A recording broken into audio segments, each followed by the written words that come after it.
કરીએ ગુજરાત મેડિકલ કાઉન્સિલની કડક કાર્યવાહી જોવા મળી। અમદાવાદ, રાજકોટ, ગીર સોમનાથના ડોક્ટરને સસ્પેન્ડ કરવામાં આવ્યા। 3 તબીબોના લાયસન્સ તાત્કાલિક સસ્પેન્ડ કરાયા। ખોટી ડિગ્રી અને ગેરરીતિ મામલે કાર્યવાહી કરાઈ। ડોક્ટર ભાર્ગવ પટેલ, મનોજ ચિસીડા સામે કાર્યવાહી કરવામાં આવી, તો સાથે જ ડોક્ટર અક્ષય હડિયાલનું પણ લાયસન્સ 1 વર્ષમાં જ રદ કરાયું।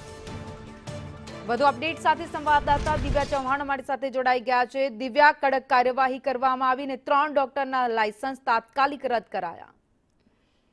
ભાવિની, ગુજરાત મેડિકલ કાઉન્સિલે મોટું એક્શન લીધું છે। 3 ડોક્ટરોના લાયસન્સ સસ્પેન્ડ કરવાની ફરજ પડી હતી, જેમાં ડોક્ટર ભાર્ગવ, ડોક્ટર મનોજ ચિસીડા અને ડોક્ટર અક્ષય હડિયાલને સસ્પેન્ડ કરવાની ફરજ પડી હતી, કારણ કે ખોટી ડિગ્રી અને મેડિકલ ગેરરીતિ મુદ્દે જે વિવાદ સામે આવ્યો હતો, જેમાં અમદાવાદ, રાજકોટ અને ગીર સોમનાથના 3 તબીબો હોવાનું હતું અને તેમની સામે લાયસન્સ રદ કરવાની કાર્યવાહી હાથ ધરવામાં આવી હતી। જી, આભાર માહિતી માટે।